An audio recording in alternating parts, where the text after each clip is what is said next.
So, welcome to the second day, damn history optional. Yesterday we had discussed a couple of questions on the archaeological sources, and today we'll go through the second part of the syllabus of ancient India, that is the sources which are literary in nature. If you look at the exact wording that is given in the syllabus, it is that primary and secondary sources, indigenous as well as foreign, primary and secondary, poetry, scientific literature, literature in regional languages, religious literature. So it is the whole gamut of the literature that we are supposed to understand. But in the chapter number 2, we do not go into era specific literature right now. When we go to specific era, there we go to era specific literature. Here we are supposed to understand the nature, the characteristic of specific types of literature. The second subpart is foreign accounts, Greek, Chinese, and Arab writers. Greek automatically for us should mean Greco and Roman, both. Somehow UPSC has not included Sinhalese sources, the Sri Lankan sources, although they are also foreign accounts.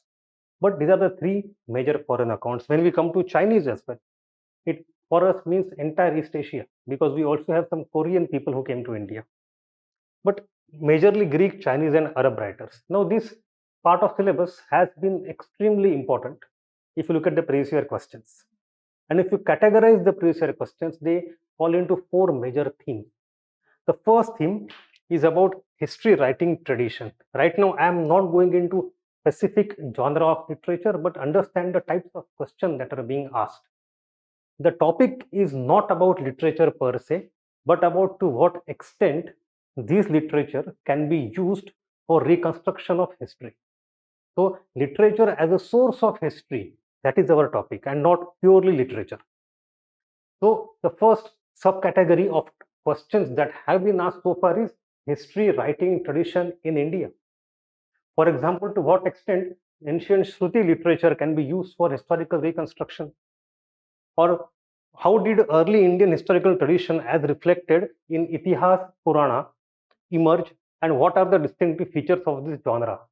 So it's not about only Itihas or Purana, it is not also about only Shrutis, it is about their relevance as source material to write the history of ancient India. Similarly, you have one more question that is actually a mix of both ancient and medieval. A typical argument that was made in the colonial era was that Indian historiography is essentially an Islamic heritage, as if before that in India people did not write history, and to what extent it is true or false, and how the contemporary writers and their works which help us in the construction of history from early medieval period. So it's about specifically early medieval, where you can talk about various other sources of history writing.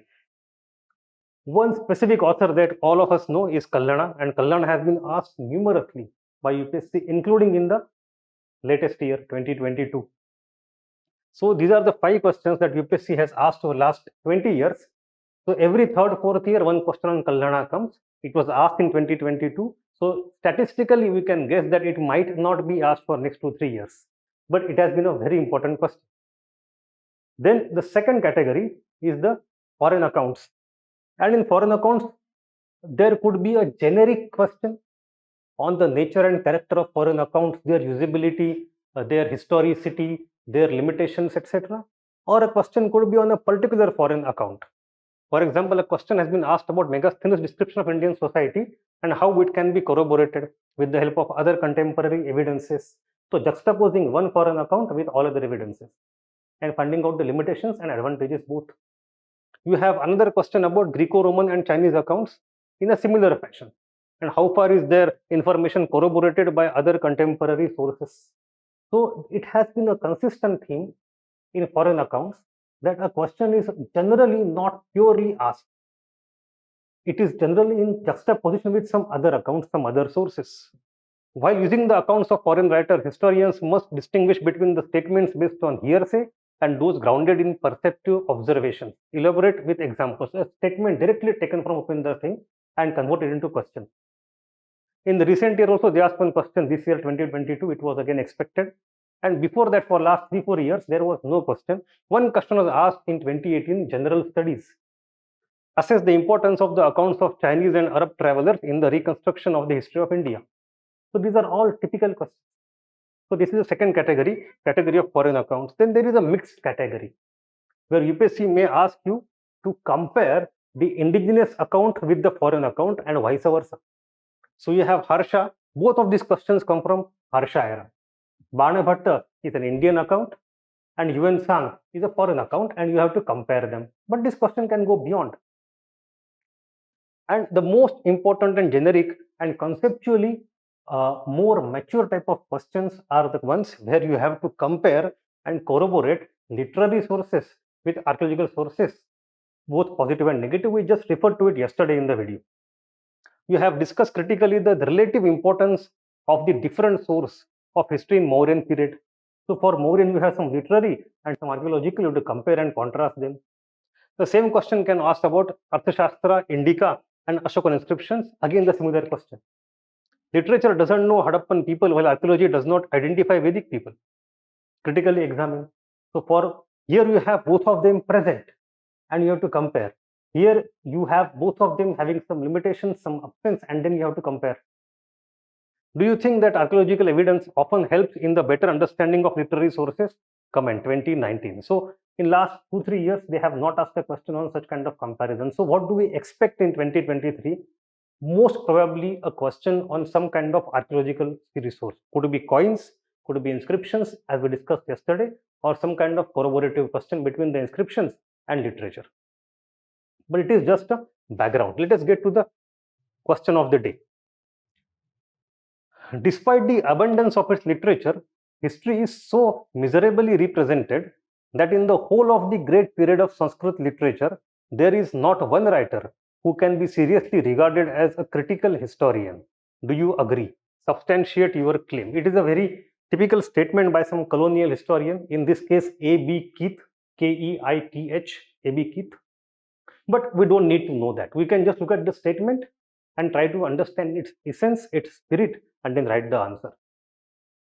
Now, I went through not all the copies today. I have been through at least 10 to 12 copies so far, and I have understood what is the problem that is being faced by almost everybody of you.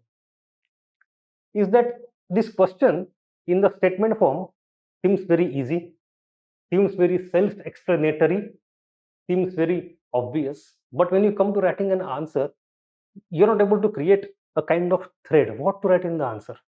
What are the sub parts of this question? How to deconstruct the question into parts and then write the answer to it? It is a difficult job. Let me even before going that, let me tell you about kind of observations I have had through multiple answers. Firstly, about introductions. Here I saw that almost every other copy has done one error. I think somehow during civil service preparation, we are trained to think about keywords in the question, identify keywords, and then elaborate them. And that is how you start even introduction. If you don't know a good introduction, take the most dominant keyword, elaborate them, one guy introduction. It may not work every time. It is not a very mechanistic process that here I see the question for me, Sanskrit literature is a keyword. Let me give a brief panorama of Sanskrit literature that we have mentioned. No. The question is not about the abundance of Sanskrit literature. That is not the essence. The very purpose of writing an introduction is to convey to the examiner that you have understood the essence of the question. And if you write little longish introduction in two sentences, 3 sentences, in the second or third sentence forms your thesis statement. But we'll come to thesis in later days gradually. Understand here that the question poses you 3 challenges. One, at the level of identifying the most important keyword and writing introduction accordingly. Second, which is a more substantial challenge, is to create a good structure. How to create a flow for this answer, because we know apart from 2-3 arguments, we have no idea. And the third problem is that many of you have read Upender Singh's book, many of you have read other books, you have also talked about the very famous, everybody remembers Pramila Thapad, externalized history, embedded history, likh do. Well, it is not wrong, it is a very good point to add. We'll discuss that in some time also, but using that requires conceptual clarity. For example, one student has written that in the very beginning, and was not able to carry it through. Couple of you have written that, mentioned that, but given very wrong example that shows we don't have conceptual clarity. So my first point was, for example, many students are introducing Sanskrit literature in the beginning, but they don't understand the spirit of the question. So I think 2 or 3 people have drawn a map of the entire ancient Sanskrit literature. Shruti kya hai, Smruti kya hai, Dharma Shastra, not required, not required at all. There is a student called Praveen.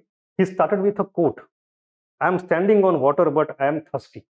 And this quote, as per him, perfectly reflects the essence of the question. That was a very good introduction. That in a literary format, it captured the essence of the question.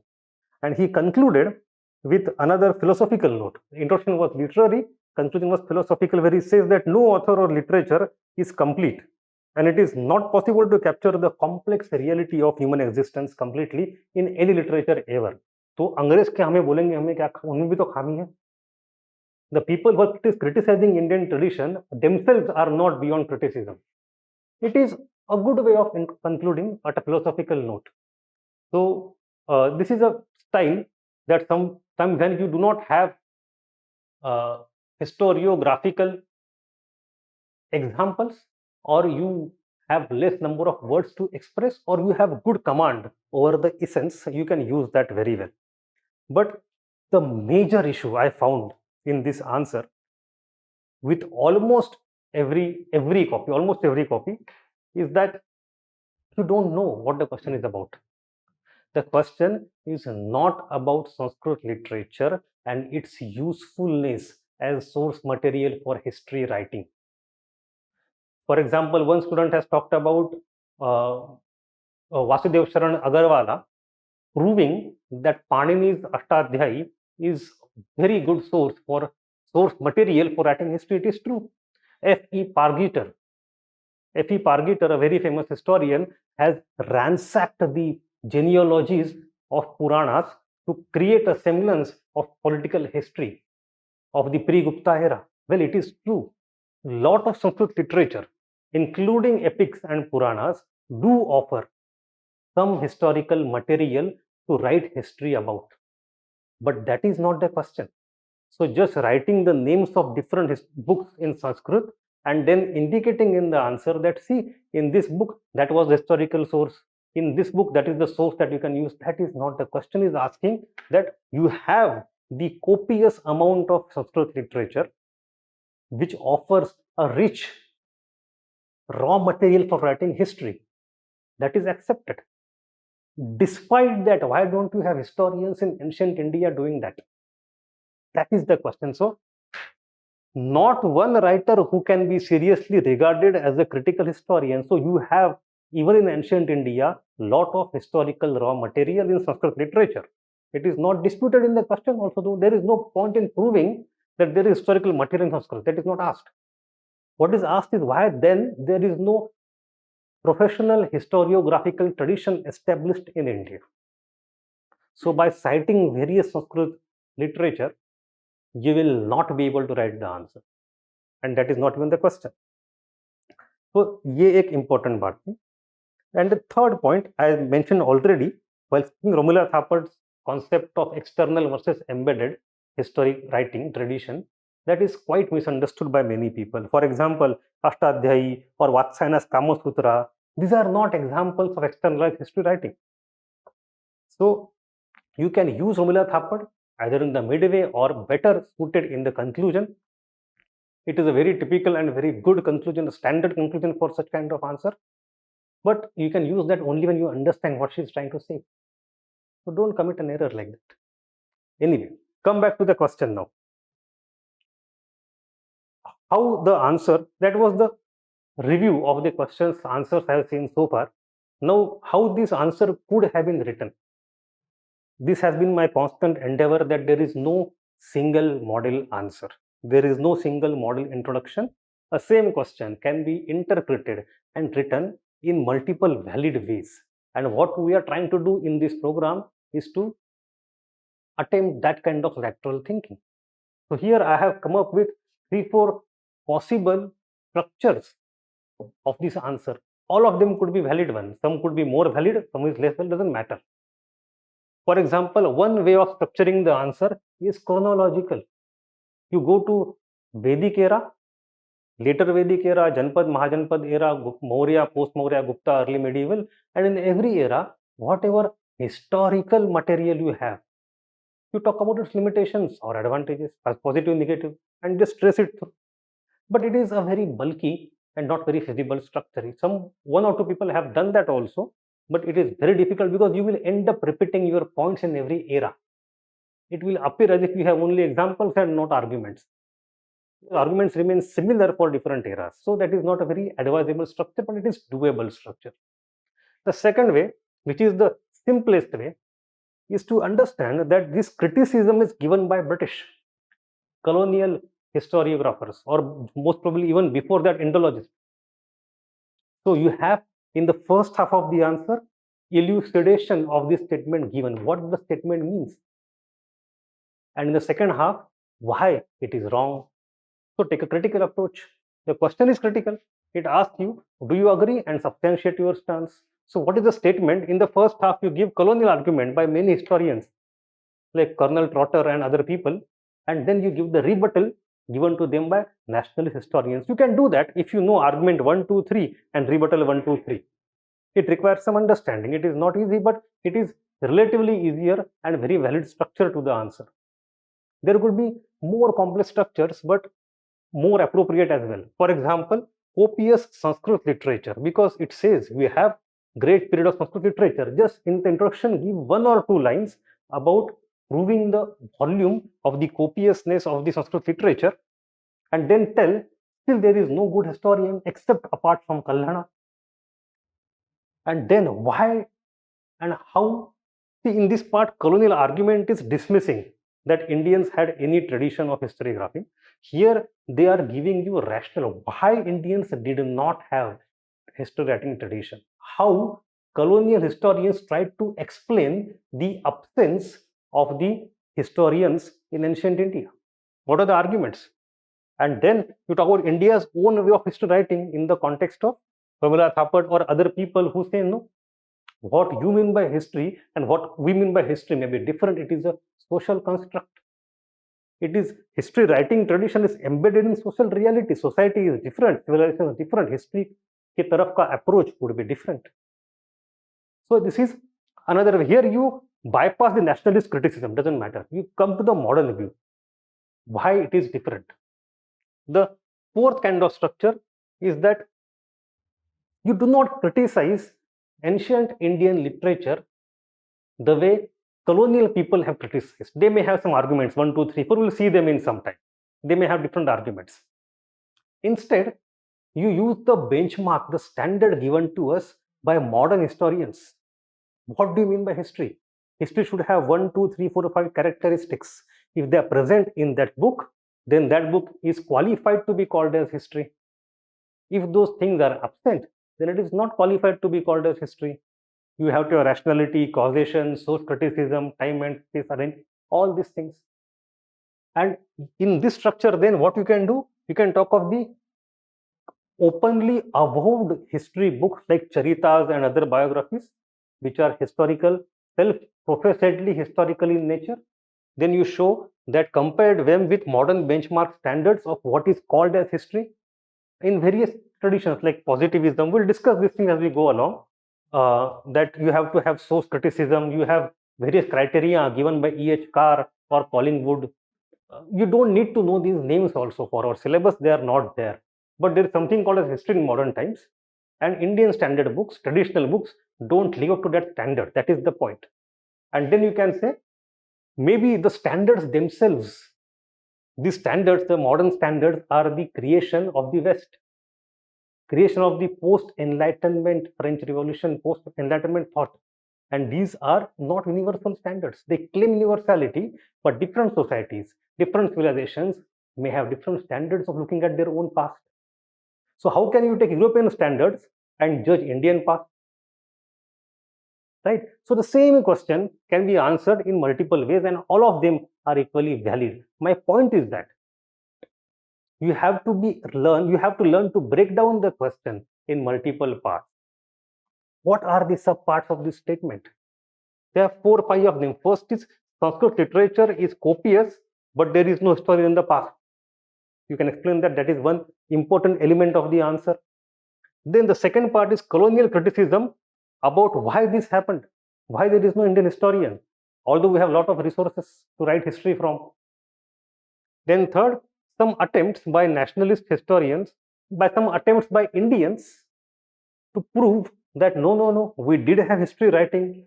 So of all these copious Sanskrit literature, there are some books which claim to be historical in nature. So what are those? To claim that we have our own tradition.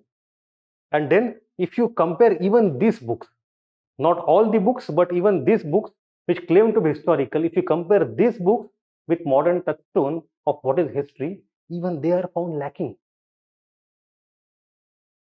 And then you talk about critical analysis. Why are they lacking? Are they lacking? What should be our viewpoint? Here you come with Romila Thapar or some other views maybe. Are you able to follow me so far? Sure. Okay. So enough of the theory. Now come to all these parts one by one, so that I will be able to explain to you in the concrete terms what is happening. The first point is this Sanskrit literature is abundant and still there is absence of history books. Here you have various religious traditions, Brahmanical Puranas, you have Pali books, you have Jain Pattavalis, and you also have other commentators coming to India and claiming that Indian kings at one point of time had the royal archives and all those things. None of this has survived.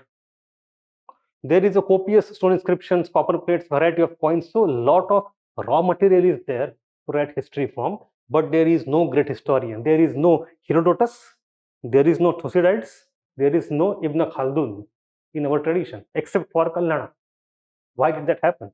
Even Al-Biruni, who came to India, he has written in his book, Kitabul Hind, that when he tried to talk to Indians about their own past, they were haughty, they were arrogant, and they took resort to tell-telling, where they did not pin down their exact facts and just resorted to some random stories. So it is not only the British who are saying that Indians lack historical sense. Even Al-Biruni, who is standing 1000 years before, exactly 1000 years before, 2022 के 1000 साल पहले, exactly, even he is saying that Indians lack historical sense. So first point, lot of material but no historian, full stop, one line. Then you go to the second part. Why did this happen in the first place? And this question was put forward for the first time by British historians in 18th century and especially in the 19th century, and sometimes in 20th century also in the beginning. They tried to give reasons why Indians lacked so-called historical sense. These may be hokum, mumbo jumbo for us today. Some nonsensical arguments sometimes. Sometimes they may have some validity also. But let us look at the reasons that they gave and the consequences of those reasons had on traditional history writing. The first reason by some historians, I will not take the names of the people because they are not required. British people, we don't need to remember them. It's a long gone history now. But arguments are important. Lack of national feeling in ancient Indians, unlike ancient Greeks and Romans. So when you compare Indian historical tradition, you come to know that it is standing on much weaker stand compared to Romans or Greeks or even Islamic tradition in the medieval time, even Chinese tradition. And these people, some people say that Indians lacked a national feeling. When Athens or Greeks were attacked by Persians, at that time came the great orators and wrote great histories on the history of Peloponnesian War. I always miss the spelling, but whatever. Peloponnesian War between Greeks and Persia. So what impact it did have? There's no great flourishing oratory to arouse the feeling of people in their past, with their past, and to compel them into action. It is a hocus pocus argument. It is what we call as anachronistic. What is nationalism is a modern phenomenon. Using that phenomenon as a justification for something happening or not happening 2000 years ago is ahistoric in nature. And if you look at when this argument was forwarded by British people, you come to know generally 1910, 1920, as Indian national movement was getting strength, as Indian nationalism was arousing, to counter that, This became one of the rallying point of the British historians. See how you cannot be a nation. You were never a nation in the past. So rather than arguing about the past, it is arguing about the present. It's a political argument. But anyway, then second argument that they gave, that Indians had belief in the doctrine of karma and rebirth. So there is no causation. Why some things happen the way they happen is a basic question a historian asks. You say, no, it's karma, it is rebirth, it is fate. What can you do? So you cannot develop a rational causation to explain the event that led to the lack of history writing in ancient India. That is what British people say. Then you have philosophy of life negation, that this life on the earth is only transitory. We don't want material prosperity, we want asceticism. Sannyas lena hai. Sab duniya maya hai. And these things, the achievements in this world are ultimately limited and they don't matter. If they don't matter, why to study them? Why to give them importance? So you have this all other knowledge which does not lead to Brahma Vidya of attaining maybe Nirvana or Moksha is inferior, and record of life on this earth is therefore of no importance. Shankaracharya says, Ya Vidya, Sa Vidya, Ya Vimuktaye. That is the Vidya which gives you Mukti. Otherwise, it is not even Vidya. So, history as a branch of knowledge would not develop. That is the argument given to us by British. Then you have a very interesting argument, a little bit technical, and that is about the cyclical and cosmological sense of time. Indian, in every religion, Hinduism, Buddhism, Jainism, you see in ancient India we have concept of cyclical time. Utpatti, sthiti, like creation, destruction, creation, destruction. If whatever you create today is going to be destroyed and then recreating, what the achievements are today have been the achievements in the past, then why to give them importance? This cyclical notion is counterposed with something called as linear time that was used in the West. And when you have linear time, you go from point A to point B in time, you know whether you are improving, progressing, or you are becoming worse and worse. And once that you have that linear time, then only you can have historical sense of time. That is the argument. It is completely rejected today by many people. Romila Thapar has written many articles on that, and she has come up with many counter arguments. First argument, she says that linear time may be there in Puranas. We have mind-boggling sense of cosmological time, hundreds and thousands of years and millions of years maybe. But that time cycle is so long that within that you have a space for linear time. So you have many samvatas, Shaka Samvat, Vikram Samvat, various eras going on, which are perfectly linear within larger cyclical time. It doesn't matter. We had on our inscriptions, etc., the tradition of writing linear time also. And even the cyclical time actually is cyclical but not circular. It means that you start at point A, you go entire circle and come to point A again. That is not happening. She said it is actually a spiral like this. So when the cycle ends, you do not come back to the same point of origin. So it is actually not a circle, it's a spiral, and therefore, in a sense, it is linear only. So this, are you able to follow me? So it is cyclical time is actually not a correct argument as per Romila Thapar. But anyway, we don't need to go into those details a lot, but these are the arguments. The last argument given by the British is philosophical preference to general and universal rather than particular and individual. हम परंपरा का एक हिस्सा है. Tradition flows on like a river without start and end, and you are part of it. So you do not have individual identity. What matters is tradition, and you being the perfect part of that continued जो सिलसिला चले आ रहा है मुसलसल, उसकी कड़ी हो आप. So your individual identity is not very important. So you see many great works are there of sculptures and paintings, and who are the creators? In most of the cases, in 99% cases, there are no signatures of the individuals. Unlike what happened in Europe, there the sense of artist or sense of author was so individualistically important that we know the time, the biography of those people. In India, we don't know. Who wrote Manusmriti? We have no idea who is Manu. So, anti-historical attitude of not naming authors and artists, but preferring tradition and something called as universal. So, That's why, because you don't have dates and names of people and specific cities, you can't write history from that material.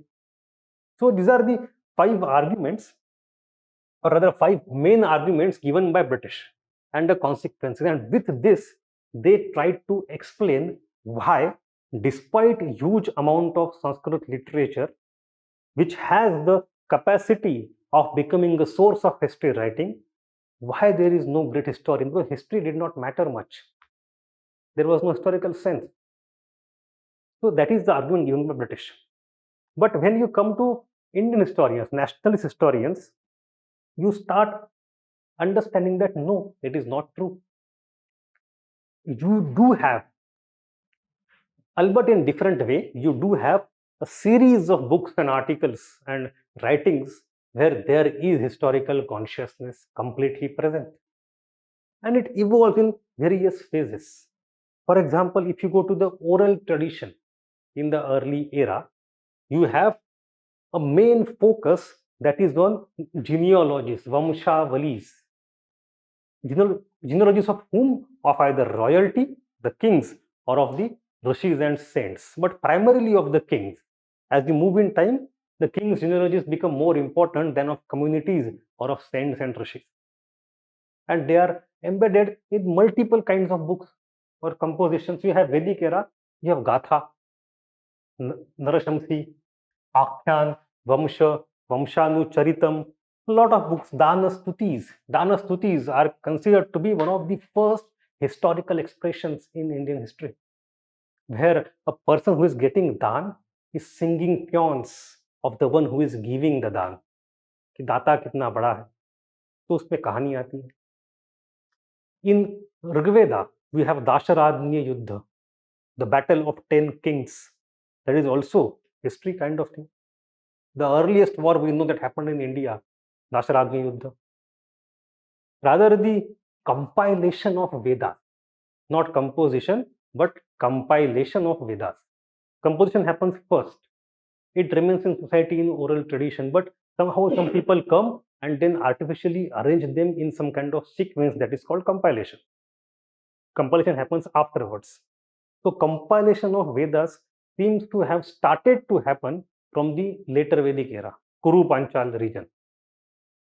The very reason that started happening, the Vedas were compiled. They were compiled probably with the backup of Kurus and Panchals who were emerging as states. Michael Witzel says that, the professor from Harvard, in his article, that the very process of compilation of Vedas is the evidence that historical consciousness is coming into being in India. But anyway, we have these basic genealogies. In later era, in later and post-Vedic era, we have a class of people called Suta or Magadha. Who are these Suta? I think even UPSC asked in prelims this question on Suta and Magadha, right? So the three context of the word Suta. First context is that they are charioteers. रथ होता है, रथ हाँकने वाले, chariot चलाने, charioteers. The second context is that traditionally the people who are charioteers, they are considered to be of mixed caste, half Kshatriya, half Brahmin. They are not of pure Varna. That is what tradition considers them. And the third reason is that because they are as a drivers in the vehicle where in the backside a warrior is sitting and they go on the battlefield, it becomes their task, their professional duty to tell to the warrior that go and fight. Pep talk, जिसको हम बोलते हैं आज के दिन में, वो pep talk देना was the duty of Sutas. And they, how did they give that pep talk? By saying, आपके दादा ने तो ये किया था. Your grandfather was such a great person. He had this achievement and this accomplishment. And how can you not do that? उनकी इज्जत दाव पे लगी है खानदान की पूरी. जाओ और झगड़ा करो. Go and fight. So the Sutas became very close to the warriors. They became the custodians of the family stories of the warriors. That is how the Sutas started to have the repository of the family histories and then genealogy. So they became a community of people who were not at the higher echelons of Varna system, and they started to have the repository of those genealogies. So we have Suta and Magadha tradition. and their duty was to compose, collect, and preserve the Vamsha, the genealogies. It's a historical tradition. You also have religious history keeping. Later era mein, after Mauryan era, you have Puranas and Itihasas coming into being. They gradually absorb the earlier Suta Magadha tradition into them and write more or recreate and restructure more and more Puranas. You also have Buddhist books, you have Jain Pattavalis, you have palm leaf, etc. These palm leaf from medieval time, Madal Panji as they are called in Jagannath temple. So you have, this is an example point that religious tradition has also preserved history in a historically conscious way. It is not just random books, it is historically conscious that they know that they are preserving history for some reason in some format. And as the state starts emerging, then you come to the second phase where you have many books which are expressly funded by the state, monarchy, or king for preservation of history. So you have many royal archives, the existence of which is indicated to us by many travelers and other people. Arthashastra talks about the place in the palace to be used as a royal archive, and we have not found a single archive in Pataliputra today. It must have existed. If you go to Junagadh, in Junagadh you have Junagadh rock inscription of Rudradaman. It is Rudradaman who tells us that a person and his name is given by him. A local governor who is named by Rudradaman, that governor was a governor of Ashoka back in the days in Saurashtra region, and he is the one who constructed the Sudarshan Lake. Now there is a time gap of almost 400 years in between Ashoka and Rudradaman. How come Rudradaman knew that name? Ashoka has never mentioned that name in the inscription. It is Rudradaman who talks about the name of the person who is contemporary of Ashoka but locally appointed. D.K. Chakravarti in his book says, Dilip Chakravarti from Cambridge, that it is because of the possibility of existence of local archives which have not lasted in medieval and modern times. They did not survive. So there are multiple ways which indicate us directly or indirectly that archives were there. You also have Prashastis. We discussed about Prashastis in little detail yesterday. We know what they are, and they also talk about genealogy and royal achievements. They are carefully constructed royal biographies in inscriptions. Carefully constructed royal biographies in inscriptions. Afterwards, from the Christian century onwards, we have a new genre of literature, which is Kavya and Charita, biographies. And we have multiple examples. The very first known to us so far is Buddha Charita by Ashvaghosha in Sanskrit. Ashvaghosha was contemporary of Kanishka. He was perhaps in the court of Kanishka.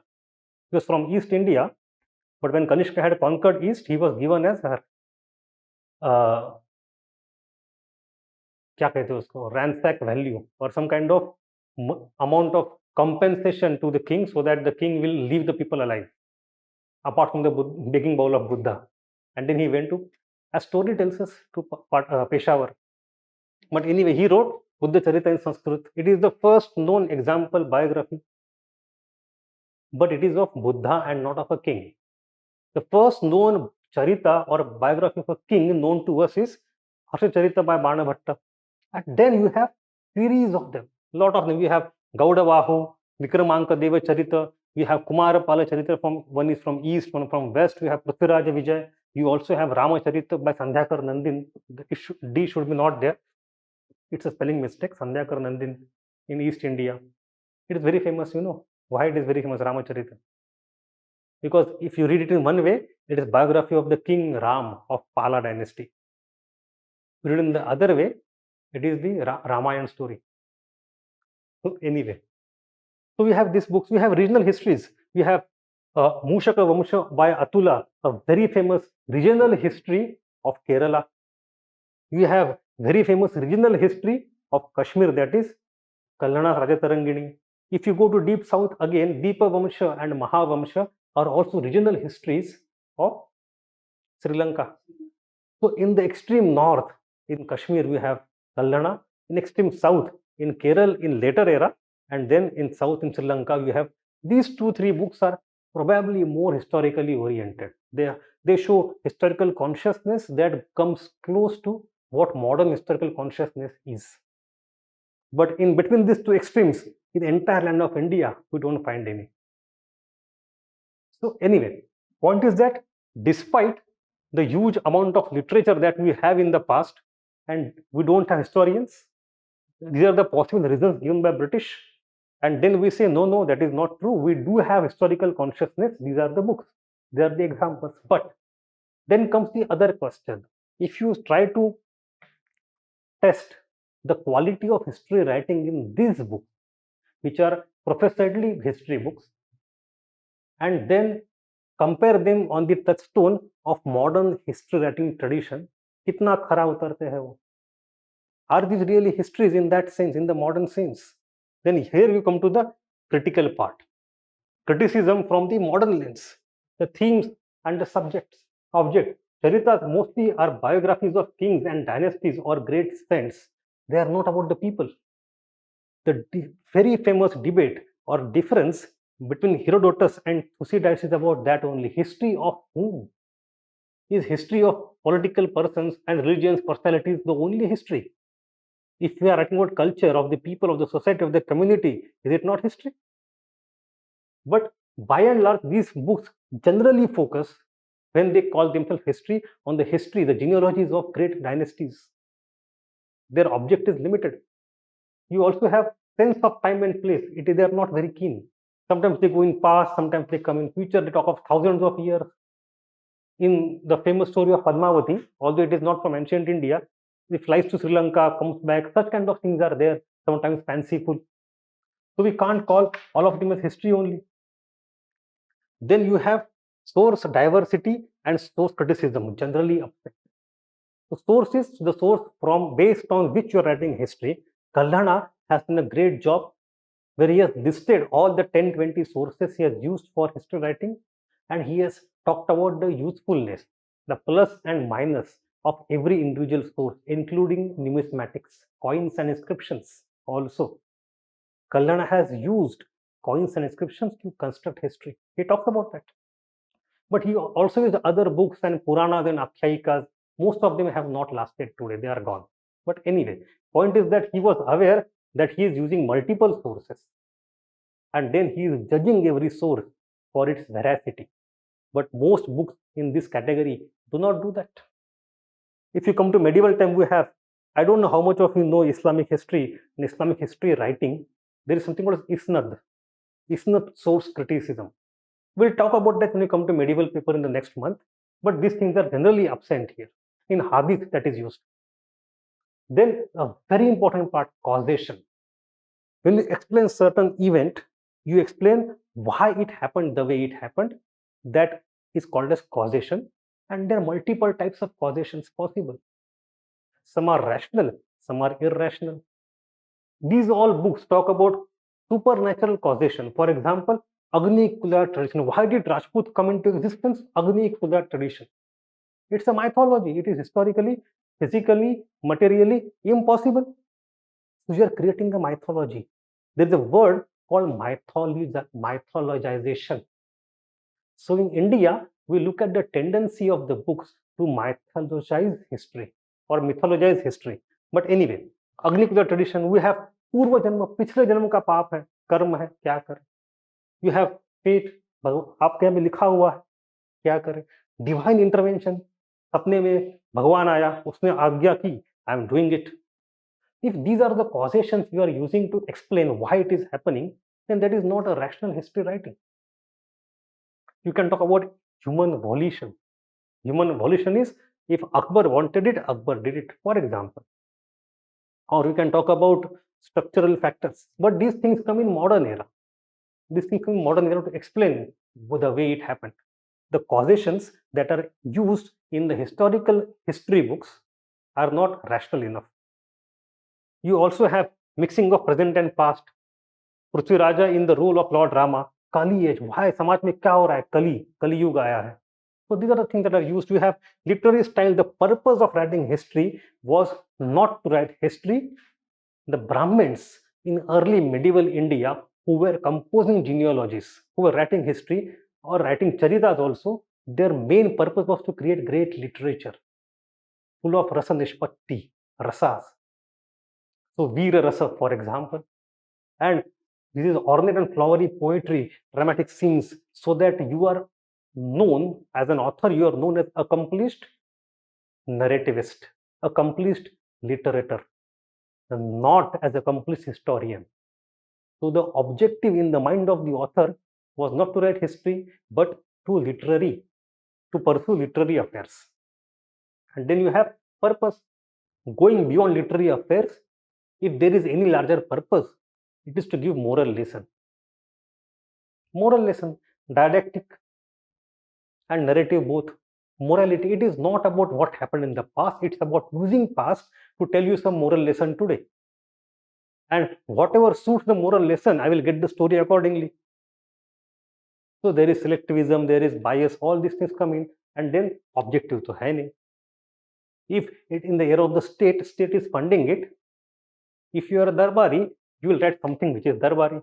There's a very famous story called Sentence. After in 1960s or 70s, British government funded the official history of World War I. And a historian who read that entire series of volumes, he got so angry that how can the government fund the history? If government funds, it will get written what it wants, what it suits. So what he said it is official, but not history. That is what he said about the volumes published by the British government. It is official, but not history. Similarly, India, we have, since 1970s, we have ICHR and government funding, and Indian academia has tried to remain aloof from government influences. But it might not have happened every time. Same thing, Banabhatta is funded. UN Sang is funded by Harsha. Can they mention anything against Harsha? Harsha lost in the war against Pulikeshi in second, not mentioned by these people. Annadata. So these are the things. Point is not objective bias due to patronage or other motives. So these are the problems that do exist even in all those history books that we singled out from the larger corpus. Now let me graphically tell you what has happened so far. You have all these Sanskrit literature. In that entire corpus of Sanskrit literature, there are very few history. So the first question that British asked, why only few and why not larger amount of it? And they gave the reasons we have seen them. And whatever these histories are, when you even compare them against modern standard of history writing that we just saw 2 minutes ago, even these are found wanting. Even these are not complete. You have only one dot here that is partly more suitable for modern definition, Kalyana. Even Kalyana's Tarangini is not completely historical. It is only historical for the centuries closer to him, not before him. Even before, for the earlier era, he talks about mythology a lot. So we have talked about two debates. Debate number one, why in this entire thing we have only these things? That is the colonial versus nationalist debate. And the second debate we talked about is even this. Why even these are lacking into history category if you go by modern standard, and we have just seen the causes. These are the causes. Are you able to follow me? Now, in our answer writing, we cannot include both the debates. So either you talk about the first debate, nationalist versus colonial, or you talk about the second debate, that is, we do have some history books, but even they are not completely historical. So what is the conclusion? So you have these two different debates. Do not confuse them. Are you able to follow me so far? Now, let us look at how to conclude this answer. We have seen the arguments from both the sides. I have multiple possible conclusions. The first is, why to look at only Sanskrit literature?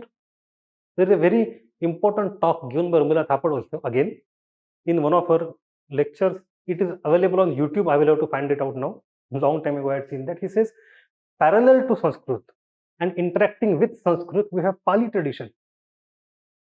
And Pali tradition has its own historical consciousness. So British initially from 1770s onwards extensively focused only on Sanskrit literature, because at that time Pali was not known.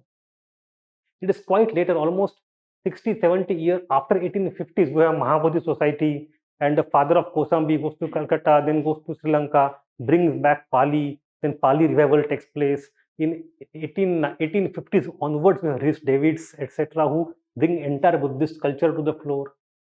So we have a gap. Initial few decades were dedicated only for Sanskrit literature, and after 2 generations, the focus came to Pali literature also. If you juxtapose both of them, Sanskrit tradition, Pali tradition, and then you take strength of both, you can create a better picture of past. Right? So purely focusing on Sanskrit and then saying entire India had nothing in the past is not a correct way. We also have in South Tamil culture, they have their own tradition. So we have various regional vernacular traditions also. Why to give undue importance only to Sanskrit, finding its fault, and then say Indians in the past had no achievement? It is a one way, but it is a okay kind of conclusion. The second would be there may be some claim, some truth to the claim that when compared to ancient Romans and Greeks or medieval Islam tradition of historiography, ancient Indians seem to lack some historical sense. So here, in this conclusion, you are kind of agreeing with the statement given. Okay, you can take that stance. You are at perfect liberty. You may have proved that to the entire body. You take the stance. Indians kind of lack, but the charge that the Indians were a historical people is patently false. So Indians may have lacked historical consciousness in comparison with other societies. That may be fine, but it does not mean that Indians had no sense of history. They still had some sense of their own history in their own way. That is how you may conclude. It must be agreed that the Indian historiographical tradition of Itihas, Purana, Kavya did not make advance towards genuine history writing with the exception of Kallana. Modern idea of history is imported from the West. So you kind of agree with the statement. It is completely valid in conclusion. But I think these two conclusions are not generally used by any of you. Most of you have gone to Rumila Thapad. I talked about embedded history versus externalized. Let me briefly describe what she's trying to say. She says that history writing does not take place in vacuum.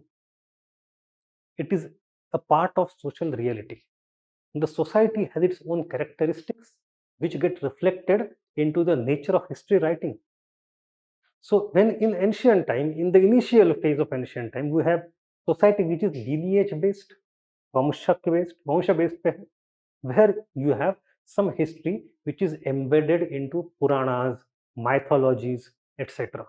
That is called as embedded history, which is in which you have no clear historical consciousness.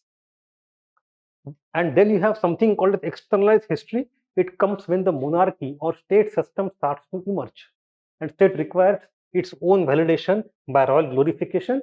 So they start funding history writing, and there come charitas and archives, etc. But the examples that Arthashastra is not in either of them.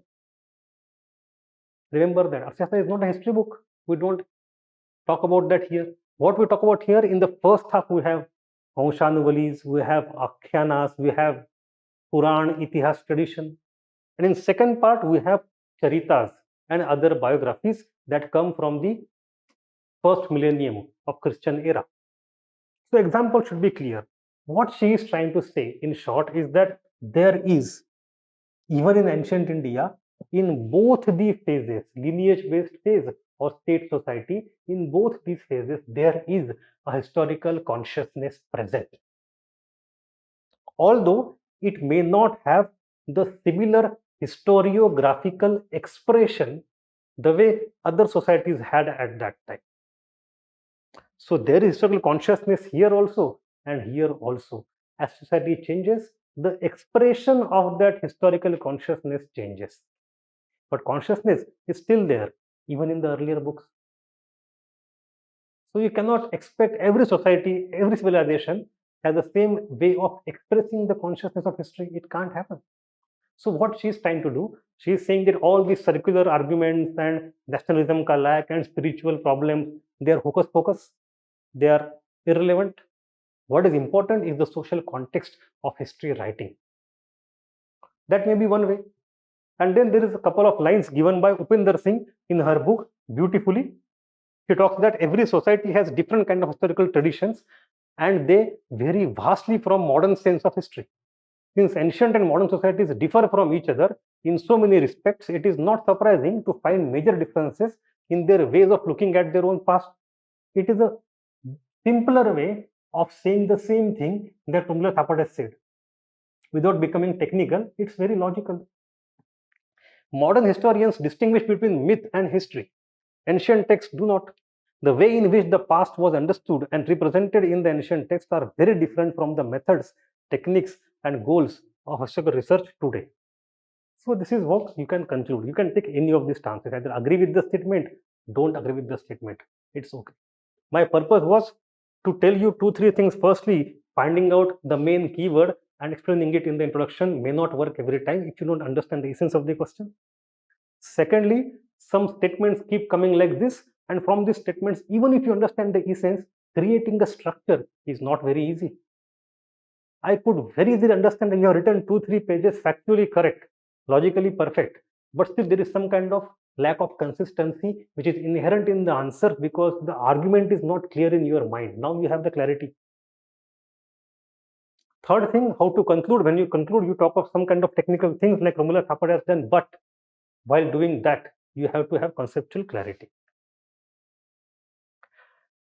Why did we choose this question? Because this topic has not been asked in last 2, 3, 4 years. So it is our way of guessing that topics which have been important and which could be important in the future, let us give priority to them. That is about this question. Let us go to the next question. This question is practice question. I will not deal in detail. I will give you a primer. A primer.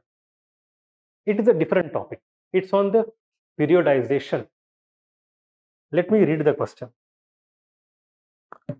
Although the division of Indian history into 3 vast epochs seems to have persisted, it also has been contested on various grounds. In light of the debate over periodization of Indian history, discuss the above statement. It's a very simple question. It is given in every book, including NCERT, D.N. Jha, Pramila Thapad, Upinder Singh. Every book talks about it. IGNOU also. All the textbooks that you read. But UPSC has so far not touched this area directly. Indirectly, it has touched many times. Let me tell you. First of all, you understand the question very well. It's about seems to have persisted. The point here is that the moment you see the question, there could be a simpler question. Do you agree with the tripartite division of Indian history into Hindu, Muslim, British period given by James Mill? Simple question. You say obviously you don't agree. You have reasons 1, 2, 3. Why Hindu, not Buddhist, religion of the rulers, medieval, all those things. British and not Christian. Then it was criticized. I don't expect those. These are very old questions. I think even 100 years ago, your grandfather would have answered the question. Now, James Mill's historical division into 3 periods was displaced by nationalists into 3 parts: ancient, medieval, and modern. While doing that, so from the James Mill's Hindu, Muslim, British, we have the different 3 phases: ancient, medieval, modern, which today we use. Not only in books, we have different ancient India book, different medieval India book, different modern India book. In universities, departments are like that, subjects are like that, textbook written like that, everything is different.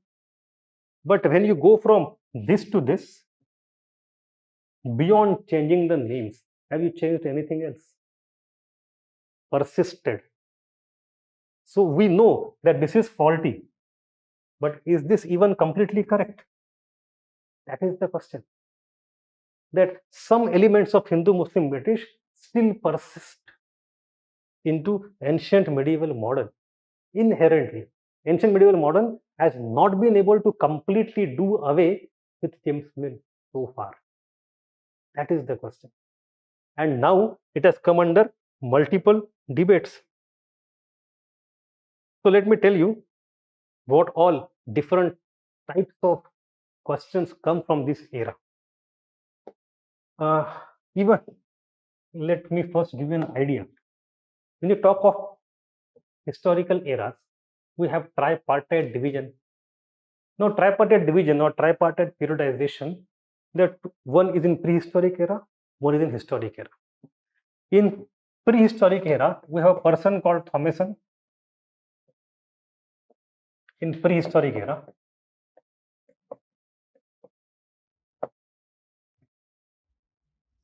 who gave us the three ages of prehistoric time, which are those: Stone Age, Copper Age, and Iron Age. For the first time, he was an antiquarian in Europe. Now, this was a very basic thing a few hundred years ago. The Stone Age itself now has Paleolithic. No, Mesolithic came much later. Initially, it had only Paleolithic and Neolithic, old and new.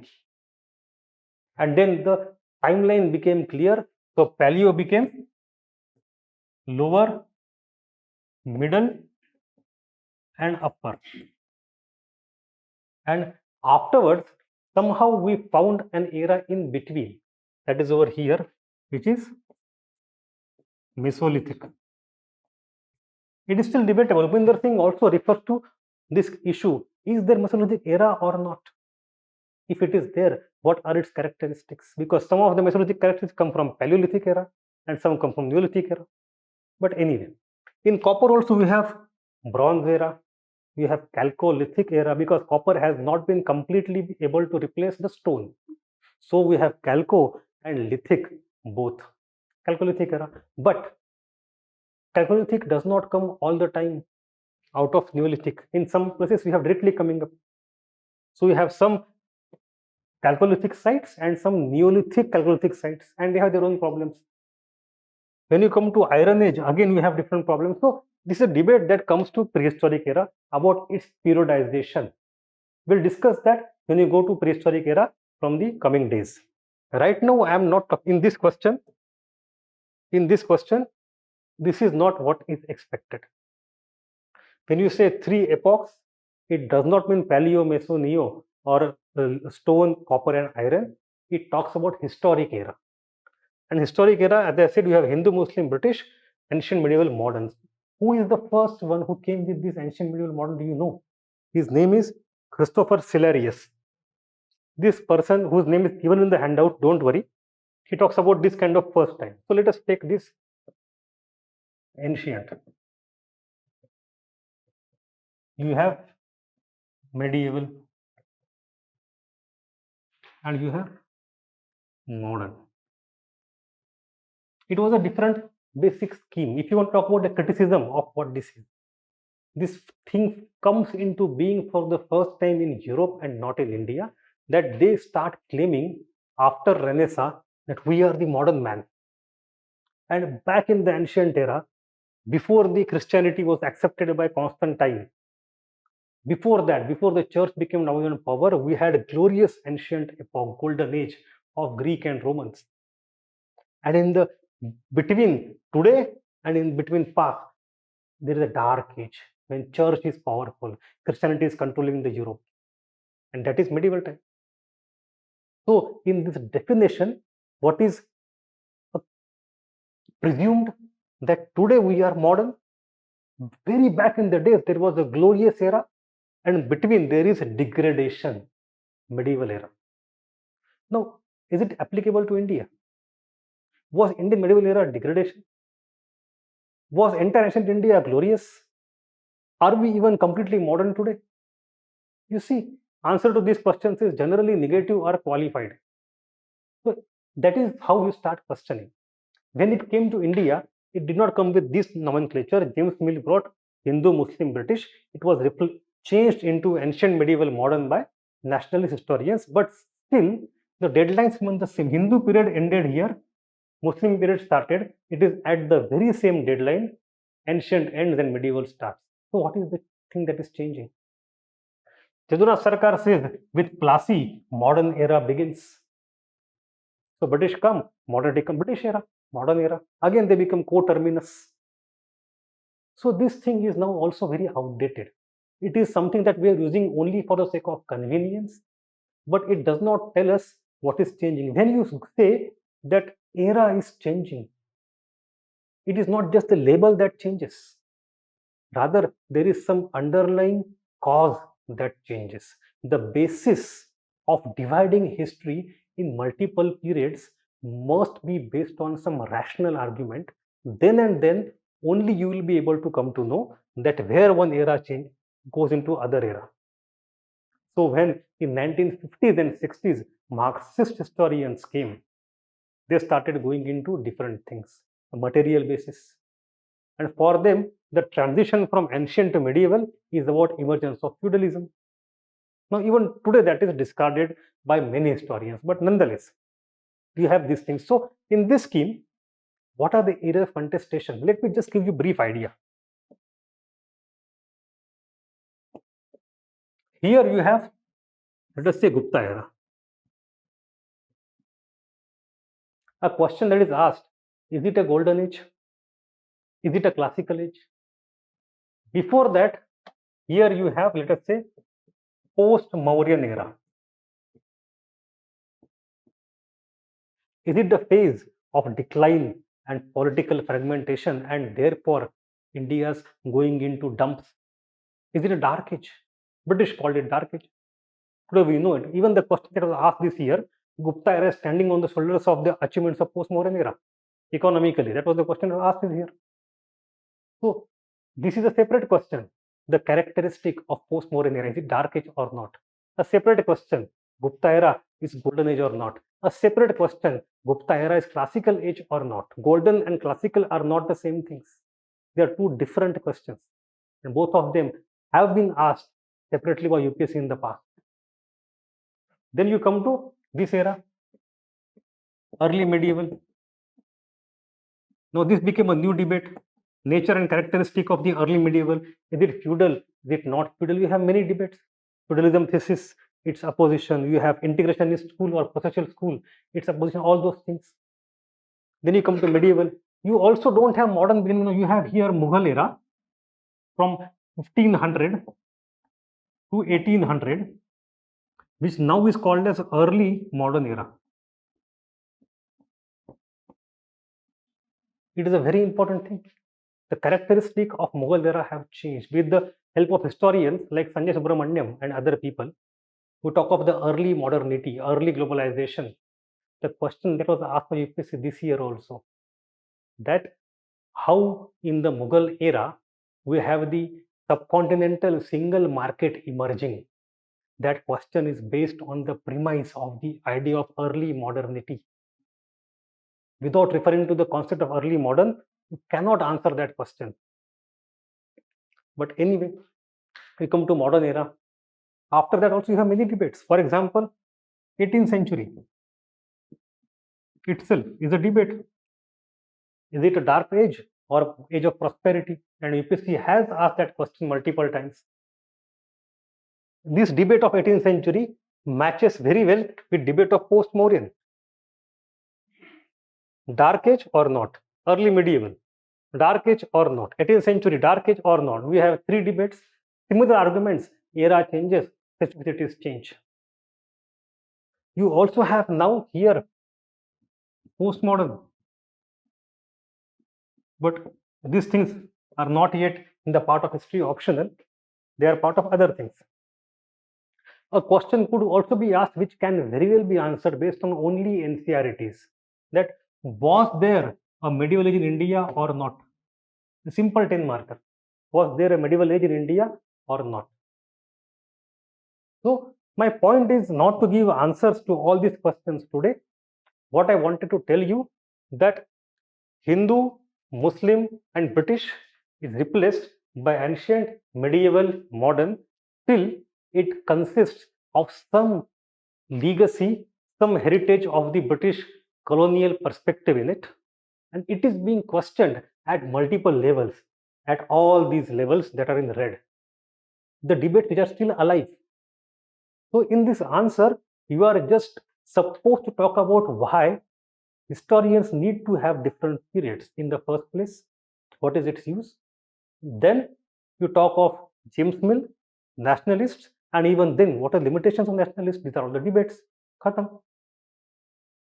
As a reference, as a very good quality reference, I have given you two articles. Both appeared in The Hindu in different years, both by the same author, professor from JNU, Harbans Mukhia, who is now retired in the age of 90 around maybe. And in this book, these articles, he has given in detail the problems that the present periodization suffers from. Beautiful articles, both of them. You might not be able to understand everything right away. It is fine. Read both of them. They will add and enrich your understanding of history, and the questions that may come from this topic, you will be able to answer perfectly well. Now, going back to this topic again, you have literature. In that, you have Indian history writing tradition,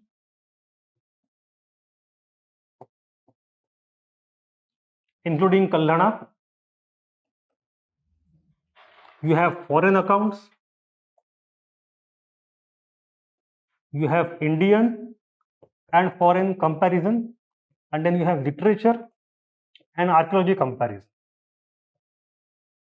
And I have covered this part today. This part was asked for UPSC this year only. These two things we'll cover as we go along. We have a lot of time and a lot of space available to us to ask more questions. ठीक है? Anyway, chalo, thank you.